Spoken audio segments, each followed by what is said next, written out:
இந்நிகழ்ச்சி ஸ்ரீராமனின் அருளமுதமாக வழங்கப்படுகிறது.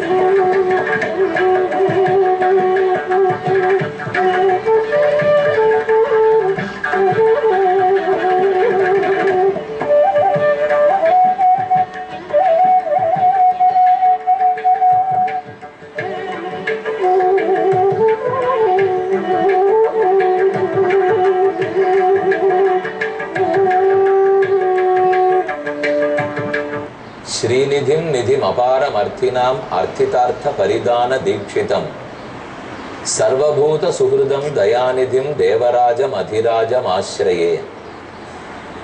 வரதராஜ பெருமான், தேவராஜ பெருமான், தேவாதிராஜன், காஞ்சி பேரருளாளன்.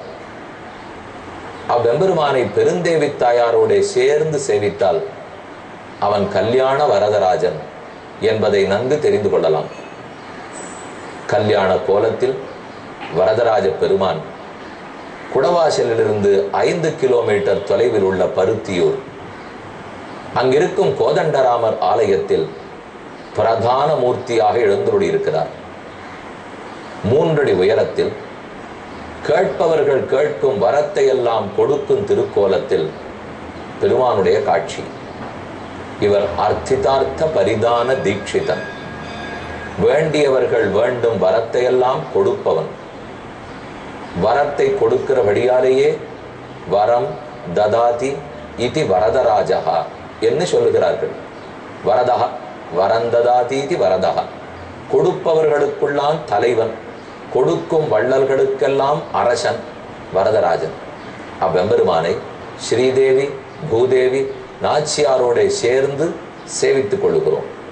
தனிக்கோயில் நாச்சியார், மகாலட்சுமி தாயார், பெருந்தேவி தாயார், உற்சவமூர்த்தியை பெருமானுக்கு அருகிலேயே தரிசித்துக் கொள்ளுகிறோம். ரொம்ப ஆச்சரியமான திருக்கோலம்.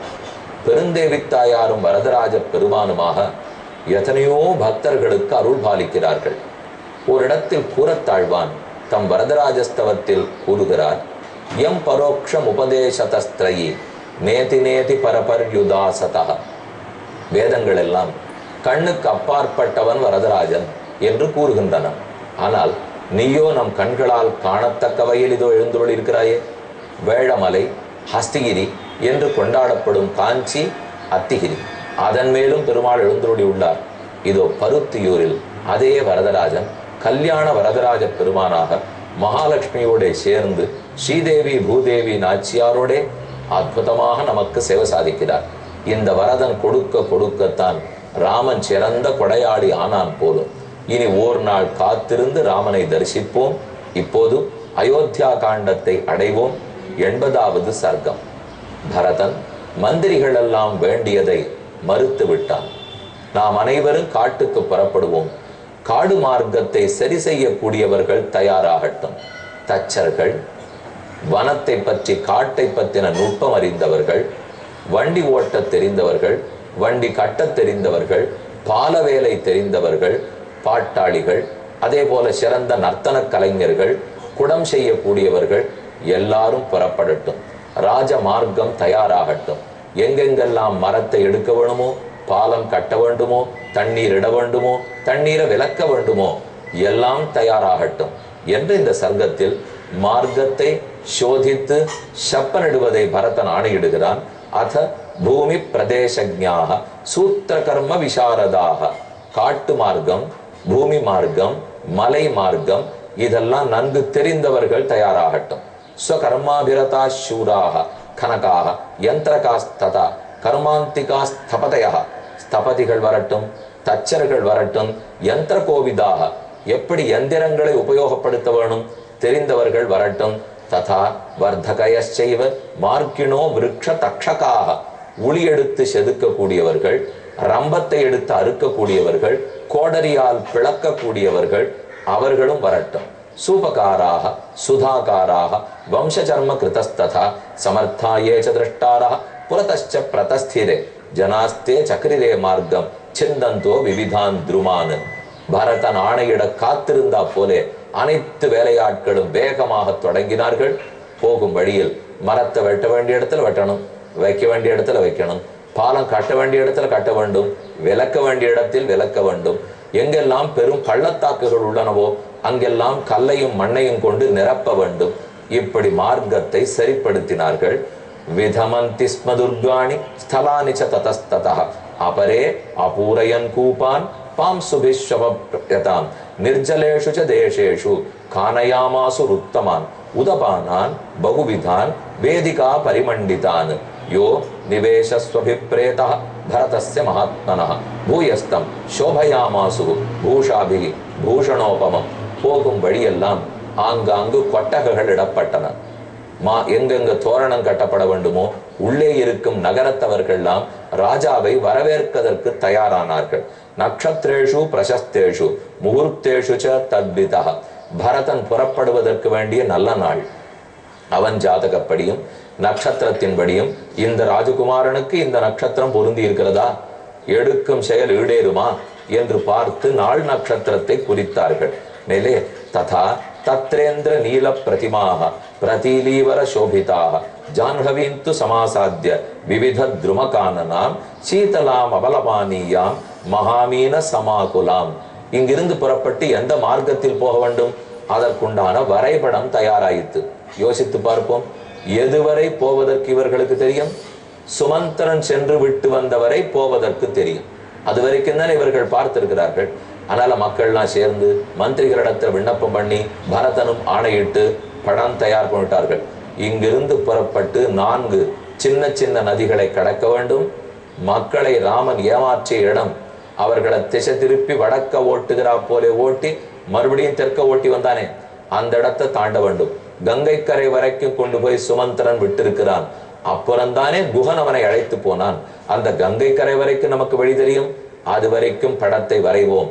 இந்த மார்க்கத்தில் தான் நம்முடைய சேனை போக போகிறது என்று நரேந்திர மார்க்கா சததா விராஜத கிரமேண ரம்யா சுபசில்பி நிர்மிதா. சிற்பிகளாக ஏற்படுத்தப்பட்ட மார்க்கம் நன்கு சோதிக்கப்பட்டு பரதன் புறப்பட தயாராயிருக்கிறார். இது ஒரு பக்கம். மற்றொரு பக்கத்தில் ததோ நாந்தி முகின். அடுத்து இப்ப நாம பார்க்க வேண்டியது 81வது சர்க்கம். ததா நாந்தி முகியும் ராத்திரிம் பரதம் சூதமாகதாக துஷ்டுவுகு ச விசேஷஜ்ஞாக ஸ்தவைகி மங்கள சம்ஸ்தவைகி. நாந்தி நாள், அதாவது ஒருத்தர் பரமதிக்கிறார் இறக்கிறார்னு சொன்னா அவருக்கு உண்டான ஈமச்சடங்குகளை செய்கிறோம். அதுல ஒரு நாள் ஒன்னொன்னு 12ஆம் நாள் 11ஆம் நாள் 13ஆம் நாள் 14ஆம் நாள் 16ஆம் நாள் இப்படி ஒன்னொன்னு இருப்பதில் நாந்தி ஸ்ராத்தம் நடைபெற்றது. அன்னைக்கு இரவு பரதன் படுத்து உறங்குகிறான். மறுநாள் காலை விழித்தர வேண்டும். ஊரில் வழக்கம் என்ன? அரசன் தூங்கினால் காலை சுப்பிரபாதம் பாட வேண்டும். திருப்பள்ளி எழுச்சி பாடி வாத்தியங்களை வாசித்து சிறந்த குயில் முதலானவர்களை கூவி அதுதானே துயில் கொள்ள வேண்டும், துயில் எழ வேண்டும். அதை போலத்தான் வந்திகளெல்லாம் வந்து வாசித்தார்கள். ஆனால் பரதனுக்கு இது சகிக்குமா?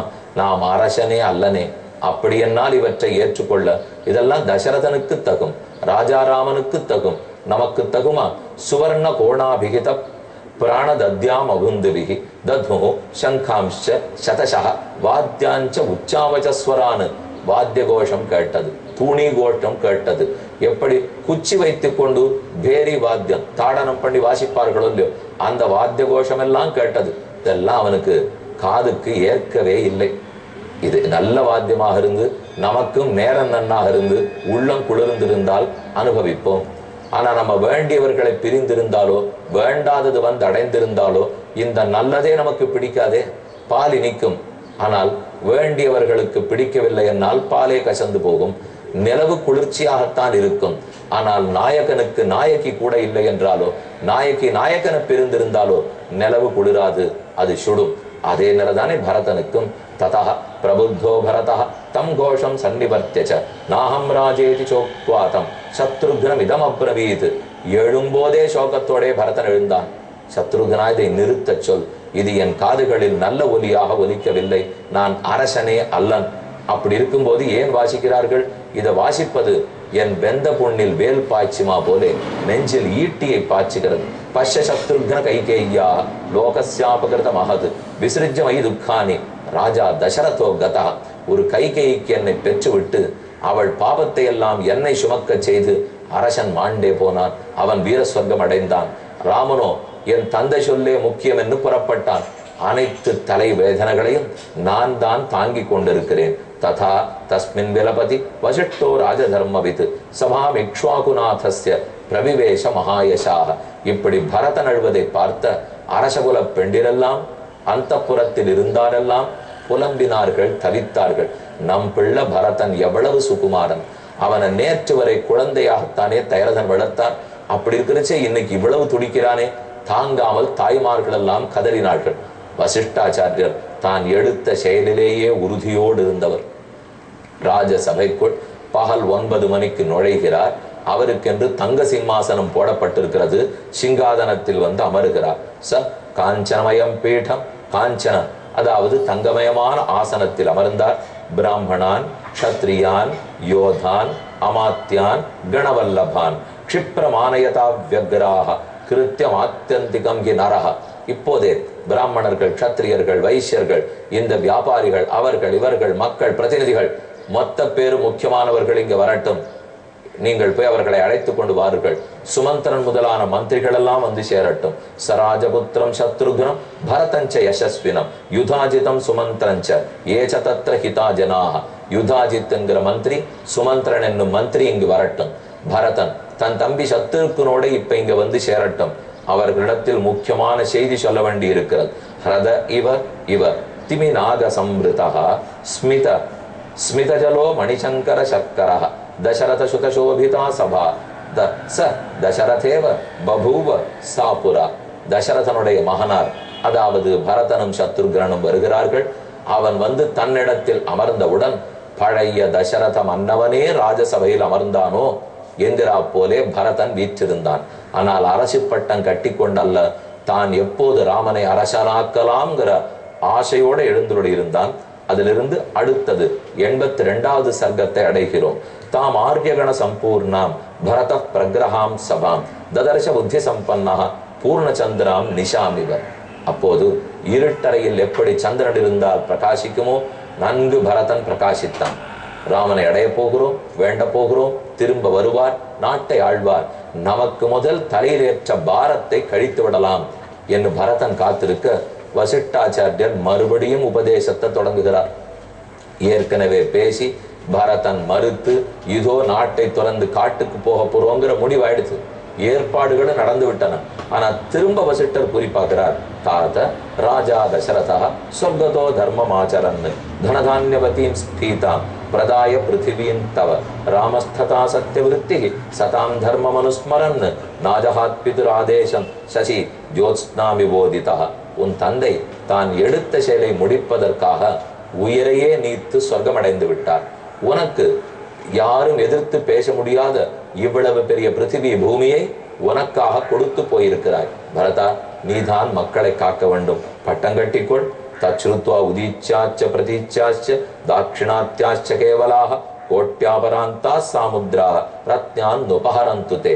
4 திக்குகளும் பேரி அதாவது பறையறிவித்தல்னு சொல்லுகிறோமே, 4 திக்குகளும் சொல்லிவிடுவோம்.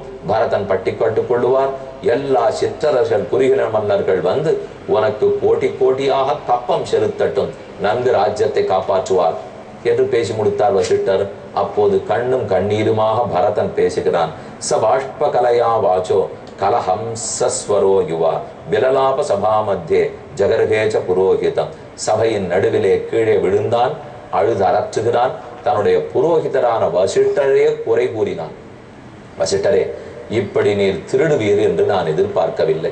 என்னிடத்தில் இருந்த ஒரே சொத்து ராமனுக்கு அடியவன், ராம பக்தன், ராமனுக்கு அடிமைங்கிற சொத்து.